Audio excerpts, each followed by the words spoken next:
Let's go, let's go, let's go, let's go. Good morning, good morning, good morning to all of our radio listeners, our viewers via Von Radio's Facebook page and YouTube channel, and welcome to another edition of Youth on the Go here on Von Radio. I am Zahnela Claxton from the Department of Education, and we're here with you on Saturdays to share information, updates, activities, anything that we can to help our students and our young people, and of course to inform our parents and various stakeholders of what's happening. And so today we have a few updates. The countdown is just, the clock is on its last few seconds. Everyone knows about a month ago I started the countdown to the reopening of schools, and so last Monday we had the welcome back activity for our teachers and our non-instructional staff, and they were able to get the general information and updates. And then during the course of the week, we know that throughout the system we had different different students going to their different schools, students and parents going to their different schools to meet up with their teachers. In some cases they were able to do some diagnostic assessments to start off the school term. So we'll talk a bit about what last week looked like, and then what we can expect for the upcoming weeks. So we have, as I said, we had the interactions through the Meet the Teacher activities, and this is something that we want to make a staple in our back to school calendar. We know that the diagnostic assessment process helps our teachers to do the necessary planning, and we have something that we refer to as the balanced assessment framework, which is just a big term to say that we want to always see what children know before we start to teach, and then we can assess them accordingly. So when we're finished teaching something, then we can go back to check to see if they really got it, and then after teaching a good bit of information, then we do a summative assessment, a test or exam as we would call it. So the diagnostic assessment is not new. We started, I think, about 5 years ago through the Early Learners program. At the beginning of the year, the students would have their diagnostic assessments, so that has been ongoing. What we've done now is to include mathematics and to spread it out across all of the grades at the primary level. We also did some of it at the preschool level to see what children are able to do, basic things like hand-eye coordination, and most children were able to walk away with some form of a trinket or token. I saw some children made their own little puppet on a popsicle stick, sticking the pieces in place, and so all of those help us to see how well they can handle the shapes, how well they can think about placement and hand-eye coordination altogether, and some of those fine motor skills as well, to see how they would be able to deal with the various pieces of materials. This was not an exam, pass, fail, or high pressure. We just wanted to see where our students are in the system, and the information is mostly for the teacher, to help the teacher to know where to start. If for example, and sometimes in some cases, we have students who may have shown that they know something at the end of the school year, or they learned it probably in the first term of the grade they were in, and as time progressed, and especially summer learning loss, which I talk about all the time, happens. Sometimes they come back and you ask them something that that they were able to tell you 2 months ago or 5 months ago, and they look at you like, I don't know what you're talking about. And that is not strange. It just means that it needs to be reinforced and cemented a bit. And so those are the things that our teachers are looking for.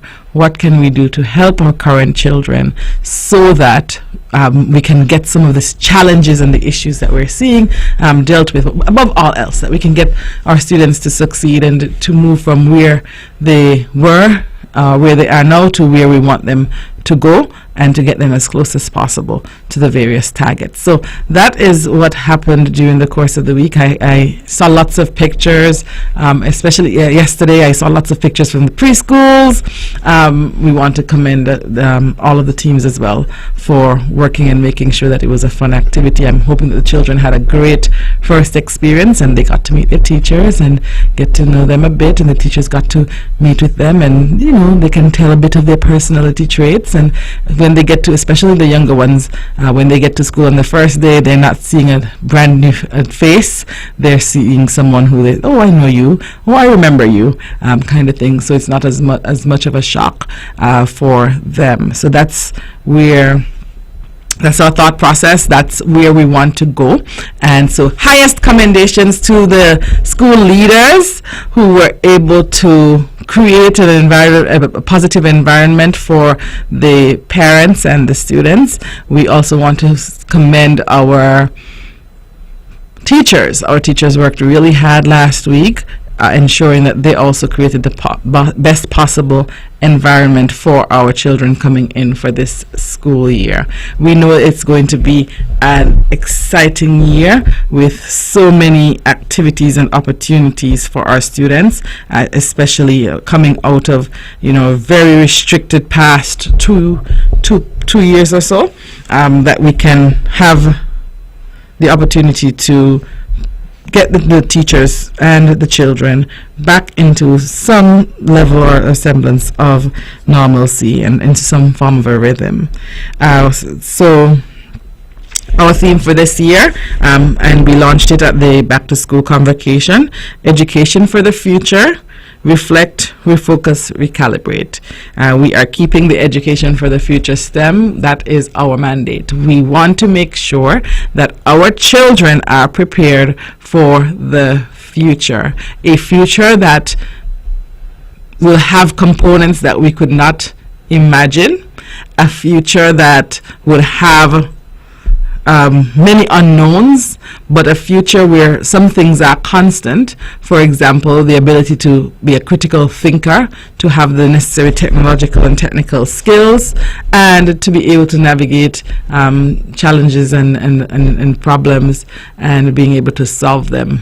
Changing mindset to a positive mindset, and that of being solution oriented. And so education for the future is not about the number of CXCs or content or any of that can be taught in the classroom, although those things of course are important. We want our children to be able to be successful by working their way through and problem solving. As I said, we're preparing, it's almost impossible, or it sounds impossible, but our teachers did the same. They had to prepare us for a future that they would not have imagined. And so for those persons, for example, who came out of a system where they never had computers, they would have to, our teachers prepared us to be able to be open enough and willing enough to learn to embrace the changes in technology. So if our technology, the technology that we transitioned into was the computer, we cannot even imagine what our students would have to transition into as adults. And so that is what we're thinking, and what we want to make sure, that any learning curve is not too steep, because our children will be able to do well nonetheless. So that is where we are. And of course we know that in order to, as part of preparing our students for that future, we have to make sure that we spend some time reflecting, thinking about what has been done well, what can be improved upon, and once we've gone through that reflection process, then we're able to refocus. We're able to make sure that we take a look at the target and set our focus on it again, and then our final recalibrate. And that just means sometimes we have to change the course slightly or make some alterations, and so we know that in preparing our students and our teachers for that future in education, in the general future in the general sense, that it would take these reads and many more, and so we want to encourage parents, and even at home, these I think are some tools that we can use to help our children to be able to be successful as well. So when they do something wrong, they have to reflect on what they did, they have to refocus on what they're supposed to do, and they make any necessary changes to get them there. So education for the future: reflect, refocus, recalibrate. And so we look forward to doing much of that during the upcoming school year. We'll take a short break, and when we come back, we'll continue to share some updates with you. It's time, come on, rise and shine. You know, I know we're gonna have a great time. And now we're past it quickly, you don't wanna miss it. So turn up the radio, it's you on the go. You on the go, whoa. Let's start the show, oh. You on the go, whoa. Let's start the show, whoa. Let's go, let's go, let's go. I will learn new things, I will be creative. Grab your gears, let's gather around, and adventure is always waiting.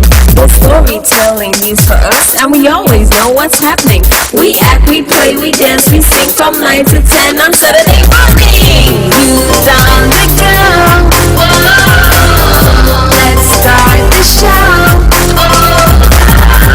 Youth on the go, whoa.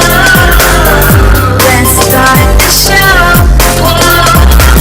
Let's go, let's go, let's go. From Queen City, Nevis, this is the powerhouse of the Eastern Caribbean, Vaughn Radio. All right, welcome back to Youth on the Go here on Vaughn Radio.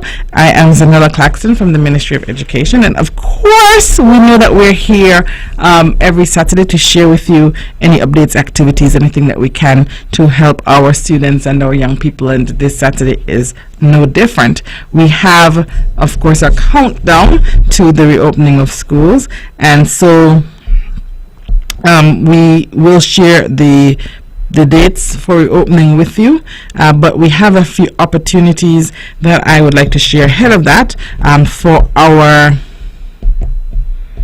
persons who are interested in pursuing tertiary education.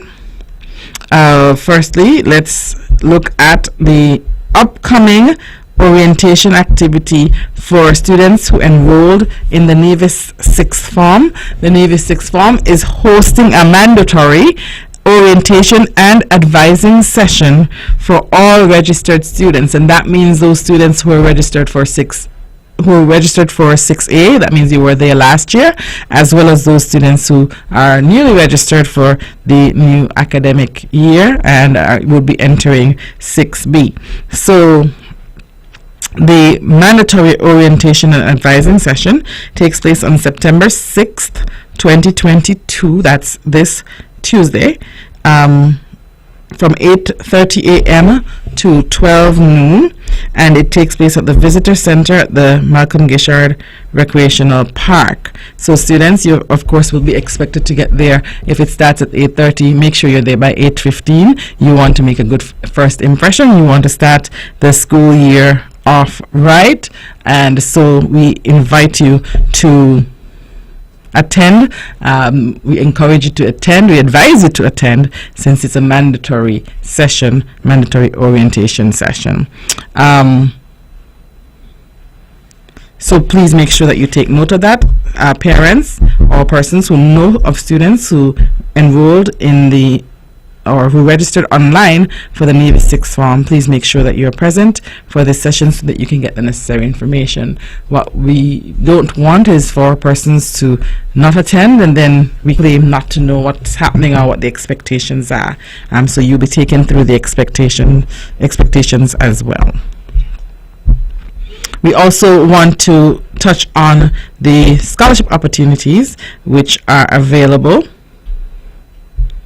And so we have firstly the OAS scholarships. The Ministry of Human Resources is pleased to inform that the Organization of the American States, OAS, in collaboration with Universidad Ana G. Mendez, is offering partial scholarships for OAS member states. The courses will be offered on site in the United States in English and Spanish. The scholarship covers a one-time tuition allowance of US $4,000, and all other expenses will be borne by the recipients. Interested participants should submit their applications online, and you should go to the website for the school, which is anna-scholarships/international-scholarships/index.es.html, or you can just Google Anna G. Mendez University, and you should be able to find it. Okay, the deadline for applications is the 15th of September, and if you need assistance, you know who to call. The lovely ladies there at the Ministry of Human Resources, Mrs. Shelley Jones-Liberd, Mrs. Shanola Murray-Gill, and Miss Chanel Skeet. Okay, we also have the Embassy of Switzerland Excellence Scholarships 2023-2024, and so the Ministry of Human Resources wishes to inform you that the Embassy of Switzerland in Santo Domingo has sent their postgraduate scholarship call and seeks to award 10 scholars and researchers in St. Kitts and Nevis.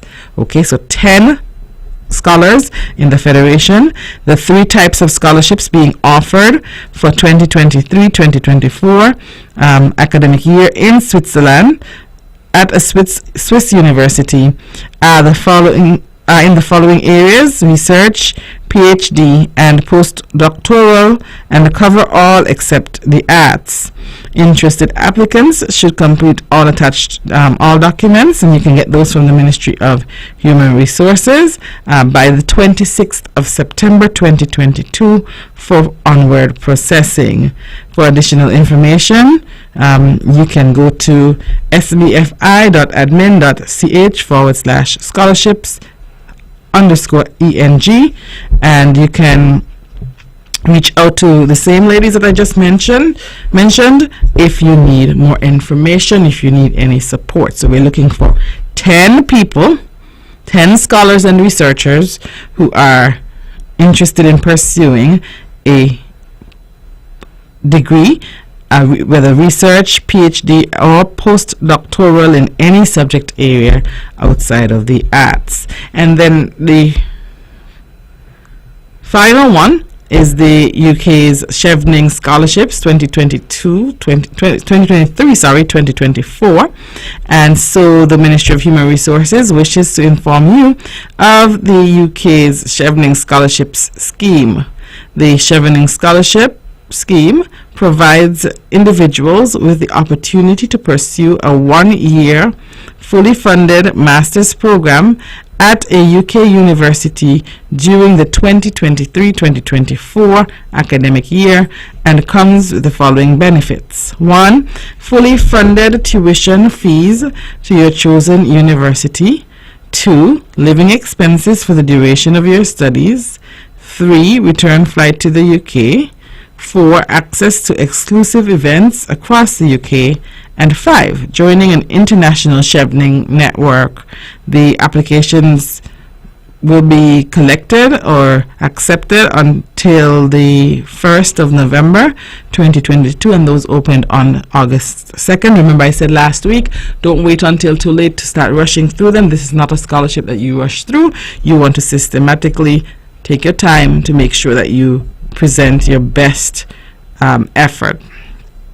And to apply or to access additional information, you should go to www.chevening.org. That's CHEVENING.org. Or, as I said, contact the lovely ladies there at the Ministry of Human Resources. So we want our students to get their minds set on accessing these opportunities. Of course, we know that tertiary education can be very expensive, and so we want you to take advantage of those which are being offered so that you can have a lot fewer troubles and worries at the back end, because after you have to take the huge loans, I know that the financial institutions love the loans, but it takes a little while for you to be able to repay them. And so if you can get some of these take advantage of some of these opportunities, I think you'll be better positioned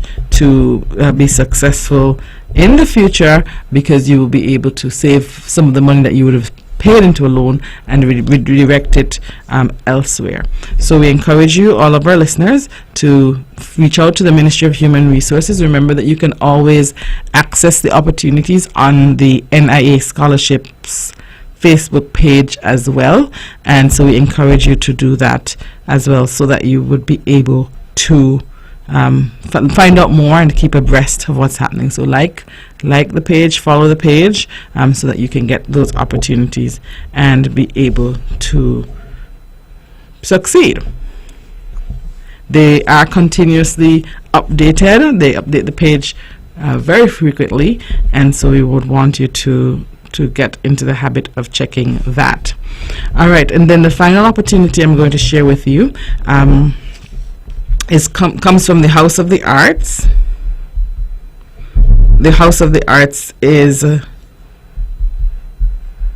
focused on preparing young people for, or especially those who are interested in the arts, and they have a registration process going on right now, and you are encouraged, everyone is encouraged to participate, and of course to take advantage of the programs being offered.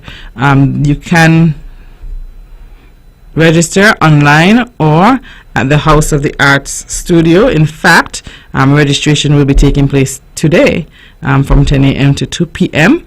And so the programs offered are theater arts for children between the ages of 7 and 12, theater arts teens for students between the ages of 13 and 16, acting and drama sessions for adults 18 years and older, Afro-Caribbean dance kids, that's 5 to 12 years, Afro-Caribbean dance teens, that's 13 to 16 years, African drumming and drum set, all ages at ages 7 to 16, and dance fitness ages 18 and older. The instructors, Desdem Williams Johnson, she's the artistic director and theater arts and drama instructor, Linnell Rasbingi Paris, drumming instructor, Jakila Thomas, dance instructor, and Numero Unoma at the art instructor. And the days of operation 4:30 p.m. to 8 p.m. and in the week, that's Monday to Thursday, and on Saturdays 9 a.m. to 5 p.m. And the House of Arts studio is located in Ramsbury site, Charlestown, Nevis, and contact 663-5871 or email houseofartsacademy@gmail.com for more information. So I know that's a mouthful, but it's important for you to know what is out there for our children so that they can access these opportunities. And of course, we want to always encourage involvement in various activities, which will give our students the fair advantage of being holistically developed. So while we promote academics, know that the arts are important in our students' development. And so if you are interested, if you have a child who you think has a propensity towards the arts or who has a passion for the arts, this is an opportunity that you would encourage them to access. So as I said, you can go on over to Ramsbury site between 10 a.m. and 2 p.m. today to access the registration process, ask questions, see what's going on, and get more information. We'll take a short break and we'll be right back. It's time, come on, rise and shine. You know, I know we're gonna have a great time. An hour passes quickly, you don't wanna miss it. So turn up the radio, it's you on the go. done the go. Whoa, let's start the show. Oh, you've done the go. Whoa, let's start the show. Whoa, let's go, let's go, let's go. I will learn new things. I will be creative. Grab your gears, let's gather round. An adventure is always waiting. The storytelling news for us, and we always know what's happening. We act, we play, we dance, we sing from 9 to 10 on Saturday morning. You've done the go. Whoa, let's start the show. Oh, you've done the go. Whoa, let's start the show. Whoa, let's go, let's go, let's go.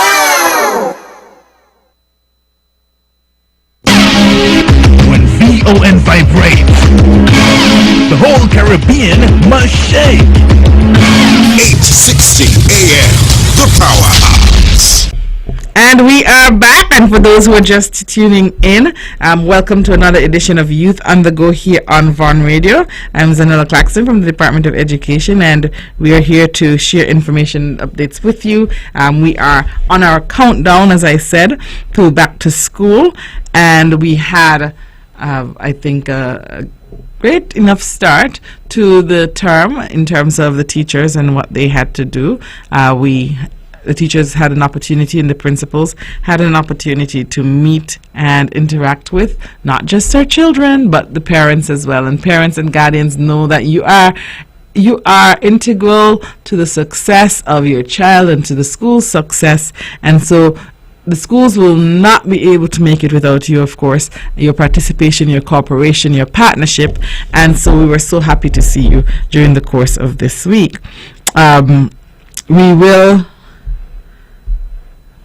Let me take the opportunity now to share with you the reopening dates for schools across the system. So all of our preschools will reopen on Monday. Our preschoolers can't wait, our parents can't wait, and so we look forward to seeing all of your pictures on Monday when you get in for the first time. Parents, I know it's going to be an exciting day for you, but the first day for all preschools is September 5th. For primary schools, public primary schools will open on September 7th. I think, in fact, let me correct that. All of our primary schools will be opening on September 7th. So we have all public schools, Montessori Academy, Nevis Academy, and Maud Cross Preparatory School. All of them will open on September 7th. That is this coming Wednesday. And then our secondary schools, our public secondary schools, will open on the 7th of September.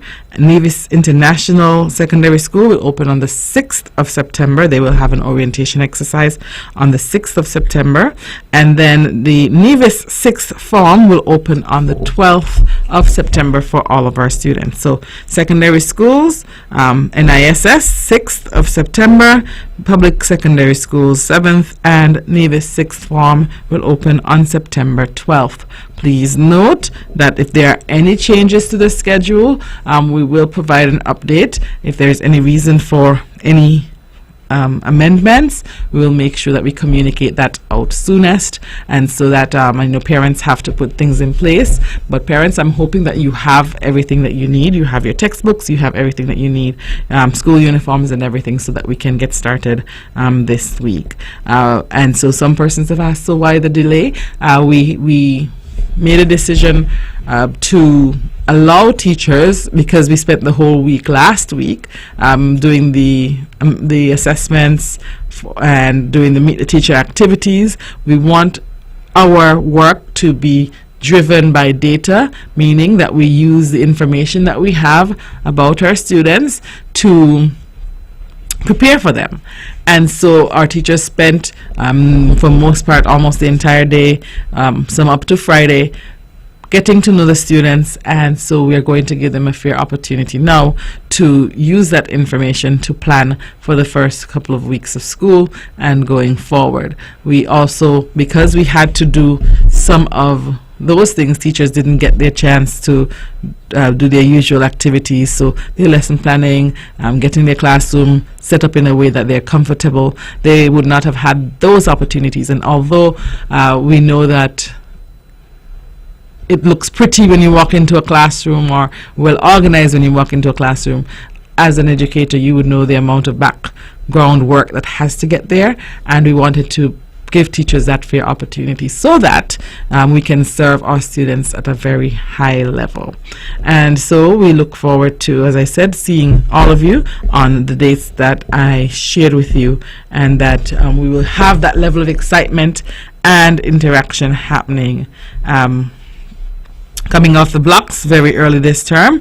We already know that we have the our National Pride Day.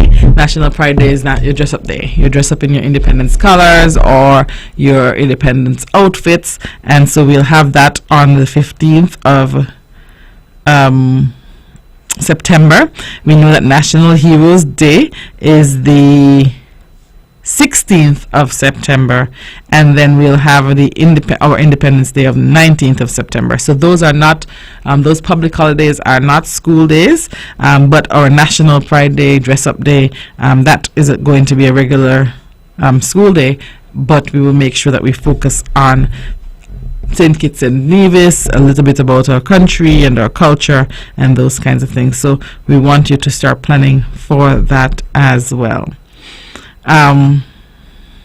Then we'll share out the rest of the calendars with you. We'll also share out our PTA dates next week, so that you would know, that you can keep posted, that you would know what is happening as it relates to PTA. And this school term, it starts, as I gave you the start dates, and then the last day of school for the students would be the 2nd of December, and for teachers the 9th of December. We also want to highlight that there will be a mid-term extended weekend. So in October, at the end of October, we'll have an extended weekend where classes will be not be scheduled. So the 28th of October to the 31st of October, that means that the Friday into the Monday, and then school would resume on the 1st of November. So we have an extended weekend, the 28th of October to the 31st of October, with classes resuming on the 1st of November. I know parents have asked about the midterm break and whether there would be one this term. Yes, there is a midterm break, but it's considered an extended weekend, the 28th of October to the 31st of October. That's the Friday and the Monday, and then we'll resume regular sessions on the 1st of November.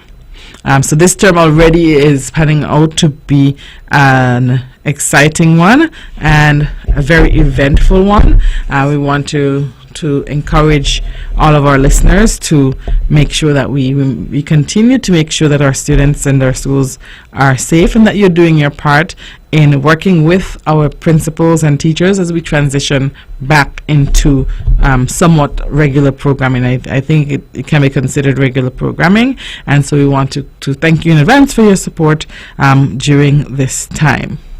All right, so we have the dates, we have the reopening dates, we have the midterm break dates, we have the end of term dates, so that we can be able to plan out what we're going to do. And so I want to also share for the rest of this morning's show just some reminders and in terms of expectations and what you can do to support your child in his or her journey this school year. And so I think I will start off where we started off the term with in terms of assessments. No matter what the outcome was for the assessment that your child did, what you observed while in the space, I want to start off there. Make education fun for your child. Let's not get into the habit of, hitting or punishing around education. You're doing something wrong, so you must read a book. Reading a book should never be punishment. Doing your homework should never be punishment. It should be part of your calendar. So we want to encourage you to make sure that you are setting that tone for our students now, and that they're able to have a positive approach to education. At our preschools, we want you to make sure, like I said, you should have completed the Meet the Teacher. Have positive talks with your child on the way to school. Monday will be, so make it exciting and hype it up. You sometimes, because I know some parents will cry, and if you cry, it creates that emotional experience for the child as well. So keep it as positive as you can. Of course, nobody's saying that you won't feel the emotion of letting your baby go. That's not what we're saying. But if you break down crying and bawling and all that, the child will also respond in such a way. And you know your individual child as well. So make the adjustments accordingly so that we can give them the opportunity to be able to have a positive first day memory, and then follow up throughout the term with your teachers. And that is something that we are trying to do. We're trying to make sure that we share information with you as to the positives and the areas for improvement. That way we can work together to address any concerns. Know that we have your children's best interest at heart, and so sometimes we may have to identify some areas for improvement. And sometimes and parents often say this, oh, my child knows that, I don't see that at home. But if we are consistently seeing some shortcomings or challenges, we plead with you, and we ask you to help us as we try to provide that support. We also will have opportunities, or there will be times when we will have to ask for further assessments, and sometimes parents get very defensive around this one. We know that some children present various red flags. For example, we might note that the child seems to need further support in an area, reading, or it might appear that we're seeing some autistic type tendencies, and I want to let you know it's not Autism Month, but I wanted to let you know that autism is not a disease, and it doesn't mean that something is there's nothing to be embarrassed about if we note some autistic type tendencies. We just have to make sure that we come up with a plan to support your child, and whatever that plan is, we try as much as possible to keep our children with autism mainstreamed. But if we need to do an immersion at the Cicely Brown Integrated School, we could do that. We have had some wonderful success stories of allowing for that initial immersion, getting the children into a routine, and then reintegrating them into the mainstream classroom, right? So as we become more open-minded and we are more aware of what is happening around us, I want you to know that if the teacher for some reason, or your school leader for some reason, asks for you to pursue further assessments in various areas, we want you to be open-minded, because at the end of the day, we want to work in the best interest of our children. And so that is one of the things, that constant line of communication, and parents being open to such conversations. And of course, our teachers and our leaders will try our best to guide you and to help you to navigate, so that at the end of the day, we can be proud that we worked well together to be able to help our children to succeed. We'll take a short break, and when we come back, we'll give you the final wrap-up information. Sugar City St. Kitts, keep it sweet. Keep listening to Vaughn. It's time, come on, rise and shine. You know, I know, we're gonna have a great time. And now we're past it quickly, you don't wanna miss it. So turn up the radio, it's you on the go. Youth on the go, whoa, let's start the show. Oh, youth on the go, whoa, let's start the show. Let's go. I will learn new things. I will be creative. Grab your gears, let's gather round, an adventure is always waiting. The storytelling means for us, and we always know what's happening. We act, we play, we dance, we sing from 9 to 10 on Saturday morning. Youth on the go, whoa, let's start the show. Youth on the go, whoa, let's start the show. Let's go, let's go, let's go. Let's go, let's go, let's go, let's go. Good morning, good morning, good morning to all of our radio listeners, our viewers via Von Radio's Facebook page and YouTube channel, and of course, everyone who has joined us. We are so grateful to have you this Saturday. We are sharing some information with you, and as I said, we shared the reopening dates for school. We want parents and listeners, stakeholders to be abreast and keep abreast with the information. And so we know that our preschools are opening on Monday, which is the calendared start of school. And then our primary and secondary schools are scheduled to open on Wednesday. If there's any amendment, we will communicate that to you soonest. But as it stands today, we will have our preschools opening on Monday and our primary and secondary schools opening on Wednesday, with the exception of Nevis International Secondary, and NISS will open on Tuesday.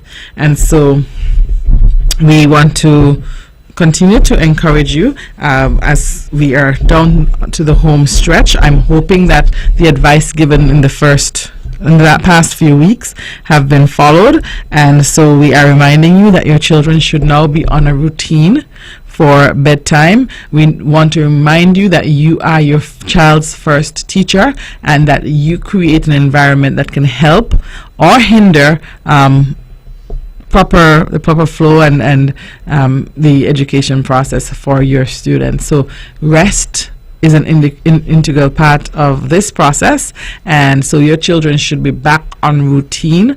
They should be taking their naps. They should be getting up early in the morning around the time they would have to get up for school. If we don't put these measures in place, we will have very cranky children at all levels. Some of them will be cranky and crying, and some of them will be cranky and sleeping. And we want them to be alert and awake. And so advice to you parents, as I said, come down to the last few days before school starts. We want to encourage all of you to get the children on their regular routine as far as possible.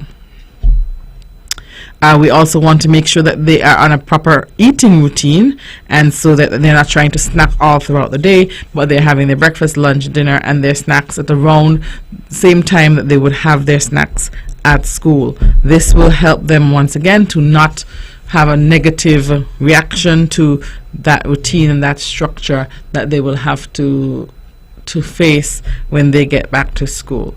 Okay, and a reminder in terms of meals and school and eating, every school has a sign-up process for the school meals program, and so we encourage all of you parents. It helps you, I think. You won't have to get up in the morning to do any cooking if you enroll for the school meals program, and so we're encouraging you to do that. And you can get the forms at your schools. You will get the payment roster at your schools, and your school leader or the designated person will be able to help you in that area.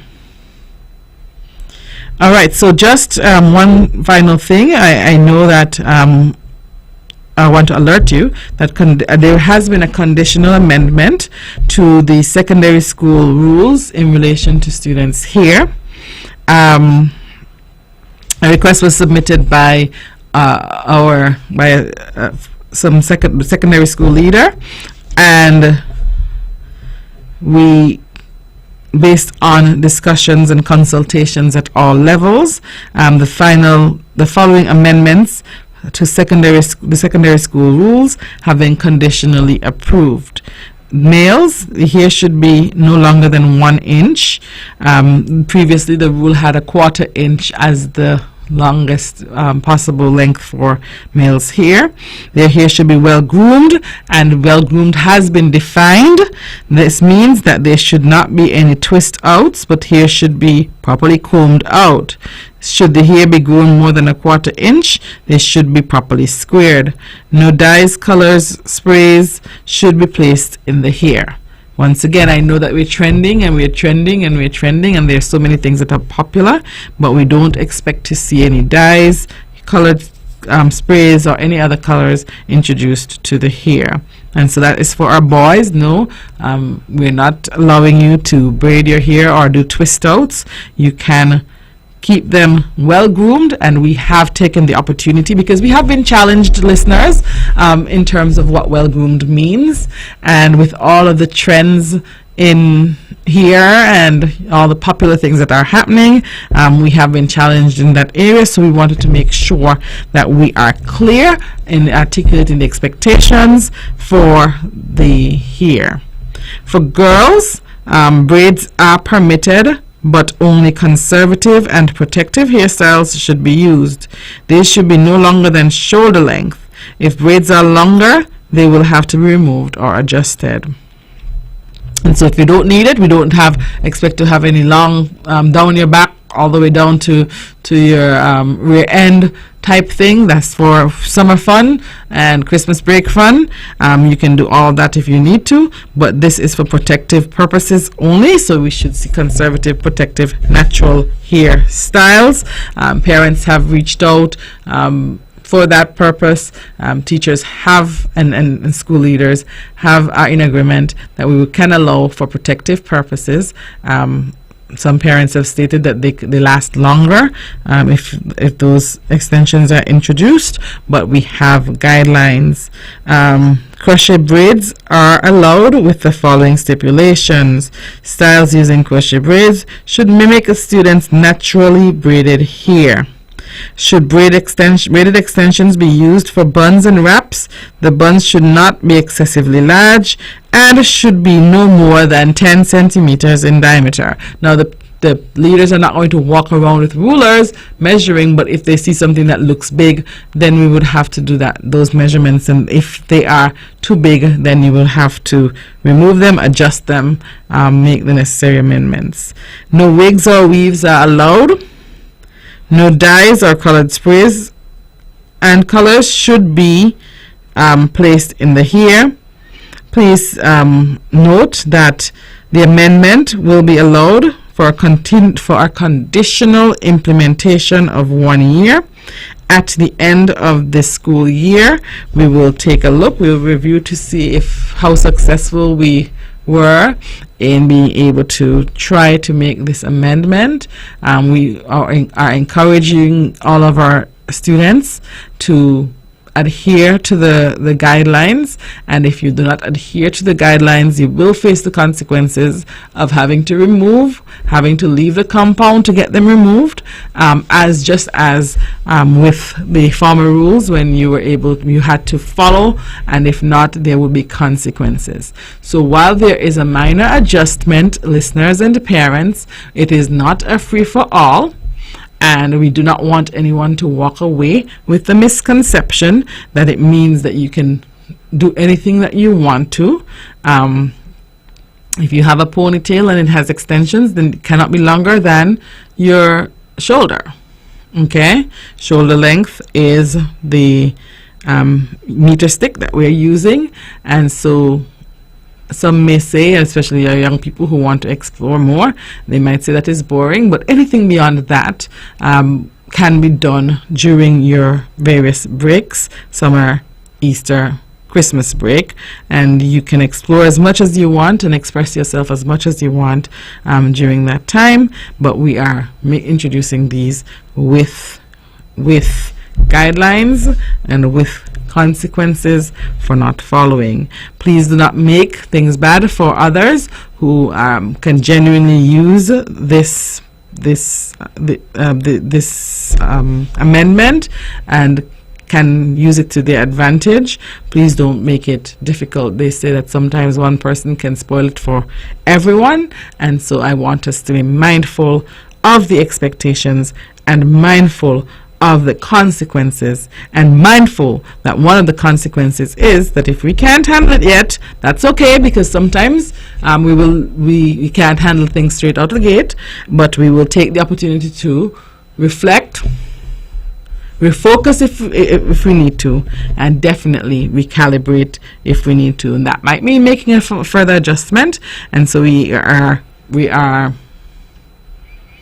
encouraging and warning our students and our parents to use wisdom. This does not apply to primary schools. I want to repeat, this does not apply to primary schools. The amendment is solely for secondary schools. So children, parents of students in primary school, this does not apply to primary schools. As I said, we want to use wisdom, and so we encourage you to follow all of the expectations and the guidelines. As I bring the show down to a close, I want to remind you that of the dates for the reopening of schools. For anyone who has just tuned in, we resume on Monday, the 5th of September, for our preschool students. On Tuesday we have the orientation activity at NISS, and then on Wednesday the other secondary and primary schools will resume. If there is any amendment, we will alert soonest. Also, a reminder of the mandatory orientation for students who enrolled in the Nevis 6th form. There is a mandatory orientation and advising session, and that will take place on Tuesday, September 6th at the Malcolm Gishard Recreational Park in the Visitor Center from 8:30 a.m. to 12 p.m. Do not get there at 8:35. Do not get there at 8:30. From 8:30 a.m. to 12 p.m.